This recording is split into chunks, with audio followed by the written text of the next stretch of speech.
यार इस बार तुम घर की ईएमआई भर देना। क्यों? मैं क्यों भरूं? वो तो तुम्हारा काम है ना। यार इस बार पैसे नहीं है तो तुम भर दो। यार एक बात बताओ, जब सब कुछ मुझे ही करना है तो फिर मुझे तुम्हारी क्या जरूरत है? क्या बोला? हाँ, जब एक औरत को अकेले ही सब कुछ मैनेज करना है तो फिर उसे एक आदमी की जरूरत ही क्या है? वो अकेली नहीं रह लेगी।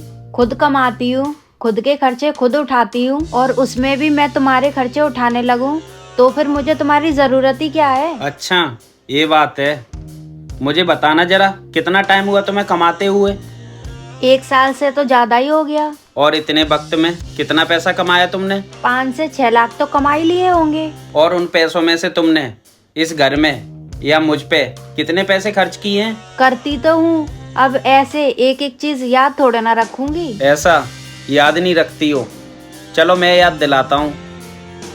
घर की ईएमआई पे करती हो, गाड़ी की ईएमआई पे करती हो, घर में राशन लाती होगी, बिजली का बिल भरती होगी, बच्चों की ट्यूशन की फीस या स्कूल की फीस भरती होगी, और मेड को सैलरी देती होगी। मैं क्यों करूँगी ये सब? ये तो तुम्हारा काम है ना। अच्छा मेरा काम क्यों है? Because you are the provider and you are the man. जब मुझे ये सब खुद ही करना है तो मुझे एक औरत की जरूरत क्या है? जब मुझे तुम्हारी जरूरत नहीं है तो तुम मेरे साथ तो रहोगी नहीं, कहीं और जाके रहोगी। वहाँ बिजली का बिल भी पे करना पड़ेगा, रेंट भी पे करना पड़ेगा, और झाड़ू पोछा भी करना पड़ेगा। और तुम्हें खाना बनाना तो आता नहीं है तो उसके लिए एक कुक भी रखोगी, उसका भी तुम्हें पे करना पड़ेगा। और राशन भी लाओगी, और कहीं आने जाने के लिए एक गाड़ी तो लेनी पड़ेगी, उसकी ईएमआई भी पे करोगी। और ये सब खर्चा जोड़ दूँ ना तो तुम्हारी सैलरी से भी ज़्यादा होता है ये सब खर्चा।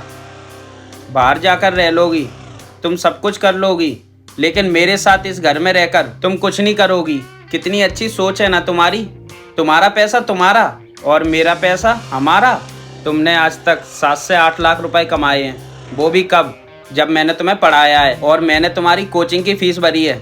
मेरी बदौलत तुमने पैसे कमाए हैं और मेरी बदौलत तुम्हारी नौकरी लगी है। अगर मैं तुम्हें पढ़ाता नहीं ना तो तुम्हारी नौकरी नहीं लगती। और अगर आज तुम्हें मेरी ज़रूरत नहीं है तो तुम अलग हो सकती हो। और बरसू, अगर इस घर में तुम्हें मेरे साथ रहना है तो आधा आधा देना पड़ेगा। सॉरी, मुझसे गलती हो गई, मुझे माफ कर दो।